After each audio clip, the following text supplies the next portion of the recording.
भाई मैं ऑनेस्टली ये दिल से चाहता हूँ कि बाबर आजम परफॉर्म करे, रन्स बनाए। कोई ही बंदा होगा जो ये बात नहीं करेगा कि बाबर आजम को रन्स नहीं बनाने चाहिए। भाई बनाने चाहिए। As a Pakistani cricket fan मैं ये चाहता हूँ कि बाबर आजम रन्स बनाए, क्योंकि आगे T20 वर्ल्ड कप आ रहा है। ये बात मैं 50,000 दफा कर चुका हूँ। ऑस्ट्रेलिया की डिफिकल्ट कंडीशंस होती हैं। अगर बाबर आजम ने यहाँ रन्स बना दिए ना, तो बाबर आजम से भाई साहब वहां इजीली रन्स बन जाएंगे, क्योंकि बाबर आजम की फॉर्म तो लगी नहीं हुई। ठीक है, उस बंदे ने 100 रन्स बनाए हैं, ठीक है, आई नो, लेकिन भाई कंसिस्टेंसी आनी चाहिए उसकी परफॉर्मेंस में, जो नहीं आ रही। जो बाबर आजम आज से 3-4 साल पहले वाला होता था ना, वो आना है चाहिए। अब ये बात कोई ना करे जी, बाबर आजम रन्स तो बना रहा है ना, चाहे थोड़े बना रहा हो। भाई देखो, बात है सिंपल सी। Babar Azam high class player है, कि उससे एक्सपेक्टेशंस होती हैं। जिस कैलिबर का प्लेयर होगा उस कैलिबर की भाई साहब एक्सपेक्टेशंस होती है फैंस की। अगर बाबर आजम होता इमामुल हक जैसा, फखर जमान जैसा, मोहम्मद रिजवान जैसा, ऑनेस्टली फिर किसी ने भी क्रिटिसाइज नहीं करना था, क्योंकि बाबर आजम अब हाई क्लास प्लेयर है, ठीक है ना। उससे एक्सपेक्टेशंस भी उसी तरह की होती हैं कि ये बंदा आएगा, टीम को आके बचाएगा जहां पे जरूरत होगी, मैच फिनिश करने की नहीं, रोटेट करने की, विकेट बचाने की, रन्स बनाने की। कम से कम भाई वो तो करे आगे। मैं ये बात नहीं करता दूसरों की तरह, नहीं जी बाबर आजम ने एक मैच भी नहीं जितवाया पाकिस्तान को, कोई मैच भी फिनिश नहीं करा। भाई एक मैच तो फिनिश कर दे बहन के टके, मैच जितवा दे बाबर आजम को। बाबर आजम से छक्के नहीं लगते, इसका स्ट्राइक रेट कम है। भाई मैं ये बात नहीं करता, मैं सिंपल सी ये बात करता हूँ, भाई जो इस बंदे का काम है कम से कम वो बंदा तो आके करे रोटेशन। 140 के स्ट्राइक रेट से, 135 के स्ट्राइक रेट से, जिस तरह से वो बंदा खूबसूरती से ये कर सकता है, भाई कम से कम वो तो करे। लेकिन बाबर आजम साहब से वो भी काम नहीं हो रहा। अब मुझे बताओ मैं क्या करूं। ये मैं कोई बाबर आजम पे क्रिटिसाइज नहीं कर रहा, नहीं जी बाबर आजम गंदा प्लेयर है, खत्म हो चुका है, इससे इससे घटिया बैटर मैंने कोई देखा नहीं। बात सिंपल सी है कि इसको परफॉर्म करना चाहिए, रन्स बनाने चाहिए जो इससे नहीं बन रहे। अब मेरा क्वेश्चन ये है, क्या बाबर आजम 5वें मैच में रन्स बनाएगा? मतलब यार फैंस आते हैं देखने बाबर आजम को इतनी दूर दूर से कि ये बंदा रन्स करेगा। बाबरिस्तान भाई साहब आज भी सोल्ड आउट हो चुका था, हर मैच में ऑलमोस्ट सोल्ड आउट होता है कि बाबर आजम आए, रन्स बनाए, 50 करे, 60 करे, 70 करे, 80 करे, फैंस इंजॉय करें भाई इसकी नोक को। लेकिन नहीं जी, बीचों बीच पिच के ये डैश डैश करके चला जाता है। यार मतलब क्यों, कैसे भाई? अब हगेड़े बॉलर से आउट हो रहे हो, कोई मतलब कोई स्विंग नहीं, कोई सीम नहीं। ठीक है इस मैच में थी, लेकिन लास्ट मैचेस में ये बंदा जिस तरह से आउट हुआ लास्ट 2 मैचेस में, वो कोई मतलब कोई इतनी अच्छी बॉल्स नहीं थी ल्यूक वुड की। पहले मैच में पता नहीं किसने आउट करा इसको। भाई कोई इतनी अच्छी बॉलें नहीं डाल रहा था बॉलर, फिर भी बाबर आजम आउट हो गया। आज जिस बॉल पे वो बंदा आउट हुआ कोई अच्छी बॉल नहीं थी। हाँ 3 बॉल्स भाई बाहर गई, आउट स्विंग हुआ, वो अच्छी थी। जिस पे आउट हुआ वो तो मतलब खस्सी भाई बॉल थी। रन्स बन, भाई बाबर आजम से रन्स नहीं बन रहे, ये सबसे बड़ा कंसर्न है मेरा। क्या बाबर आजम कम बैक करेगा, रन्स बनाएगा? एक तो हर बैटर या बॉलर ने हमारी बेइज्जती ही करवाई है, हमारी क्या अपनी बेइज्जती करवाई है बिग बैश खेल के। बाबर आजम से लेके, मोहम्मद रिजवान से लेके, शाहीन शाह अफरीदी तक हमारी बेइज्जती करवाई है इन्होंने। कोई अच्छी बॉलिंग कर ही नहीं था रहा। दूसरी तरफ से भाई साहब ये बंदा अनफिट था, ये बंदा फिर भी खेल गया पैसों के चक्कर में। अब ये बंदा इंजर्ड होकर लाहौर में बैठा है, रिहैब करेगा।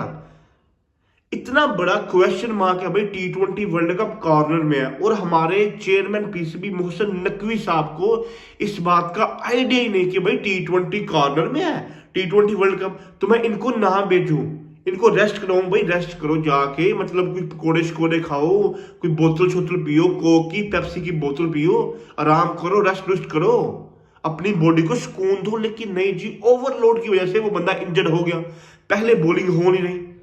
132 का कोई पेस होता है? एक ये भी बात हो ना जी, इसकी एज हो चुकी है, 35 साल का हो गया, 32-33 साल का हो गया, फिर तो भाई लॉजिक है, क्योंकि वो बंदा भाई एजड है। जिस तरह मिचेल स्टार्क, भाई उससे सीख लो, 140-45 का बॉल वो बंदा स्टिल 36 की एज में कर रहा है, डाइव मार के कैच पकड़ा है। और हमारे बॉलर्स भाई सब एक डाइव मार ले 24 साल के, 25 साल के, और ये बंदे इंजर्ड होके बैठ जाते हैं। ये इनका हाल है। वैसे जब से शहीनशाह अफरीदी का डेब्यू हुआ है 2019 में, मेरे ख्याल से इस बंदे का डेब्यू हुआ था, 2020 में इस बंदे का आता है प्राइम, 21 में भी इस बंदे का प्राइम रहता है। प्राइम में भी इस बंदे को पेल दिया गया सेमीफाइनल में, है ये एक अलग डिबेट है। 21 के एंड में इस बंदे को होती है, या 22 के शुरू में इस बंदे को होती है इंजरी, ठीक है। अब 2022 का वर्ल्ड कप होना चाहिए नवंबर में, तो ये बंदा अपनी रीहैब कर रहा है, ये बंदा अपनी रिकवरी कर रहा है, अपनी इंजरी से वापस आने की कोशिश कर रहा है T20 वर्ल्ड कप से पहले।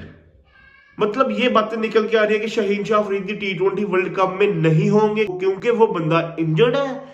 ये बंदा वापस आएगा, आके रीहैब करेगा, फिर आके क्लब के मैचेस खेलेगा, एंड देन डोमेस्टिक फिर पाकिस्तान की टीम में आके ये बंदा आके 2-4 ओवर 6 ओवर करेगा प्रॉपर कि रीहैब के बाद।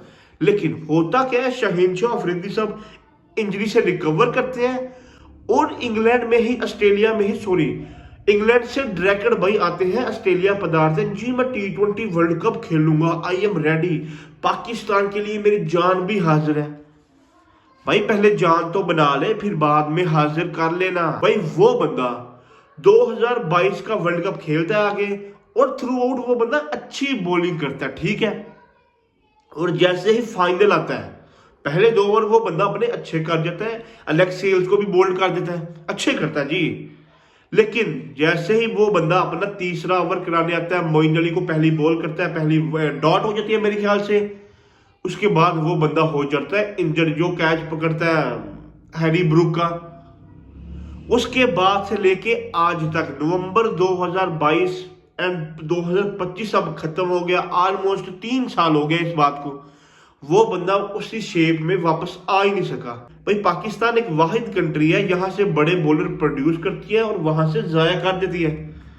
दुनिया में कितनी कोई ऐसी टीम है जी जो 150 का बॉलर भाई प्रोड्यूस करती है। पहले हमने एहसानुल्लाह को जाया करा, एंड नाउ शहीनशाह अफरीदी जो हमारा मेन बॉलर था, 25 साल का लूंडा है भाई, 10 साल की क्रिकेट बाकी है। भाई हमें पता ही नहीं कि हमने बड़े बॉलर्स को किस तरह मैनेज करना है। अगर आपको नहीं ना पता तो भाई किसी और से सीख लो, इंडिया से सीख लो, ऑस्ट्रेलिया से सीख लो, या इंग्लैंड से सीख लो किस तरह मैनेज करते हैं।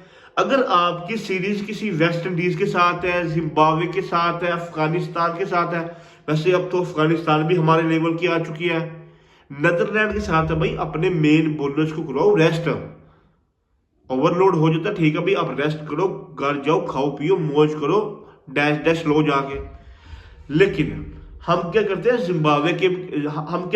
जिम्बाब्वे के अगेंस्ट भी अपनी फुल फ्लैश टीम भेज देते हैं, जाओ जाके खेलो, मुंह काला कराओ जाके पाकिस्तान का। फिर हम जिम्बाब्वे से वो सीरीज जीत जाते हैं। वो what uh series win bye, what uh bowling bye शहीनशाह Afridi, Naseem Shah, Haris Rauf.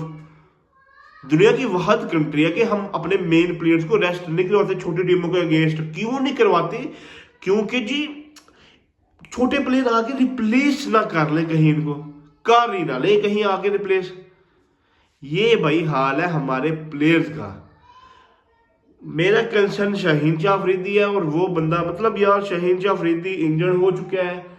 अब क्वेश्चन मार्क ये है कि क्या ये बंदा T20 वर्ल्ड कप खेलेगा, जो मोस्ट इंपोर्टेंट टूर्नामेंट होने जा रहा है आईसीसी का। मतलब ये कि पाकिस्तान के पहले से ही लगे पड़े हैं, ऊपर से शहीनशाह अफरीदी इंजर्ड है। भाई शहीनशाह अफरीदी इंजर्ड हुआ, ये पीसीबी की करतूत है या शहीनशाह अफरीदी के खुद की करतूत है कि वो बंदा बिग बैश खेलने क्या गया।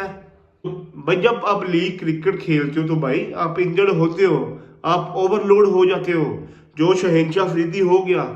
अब ये कंफर्म नहीं है कि शहीनशाह अफरीदी को जो इंजरी हुई है वो किस नौयत की है, कितना टाइम लगेगा, क्या ये ऑस्ट्रेलिया के अगेंस्ट वापस आएगा।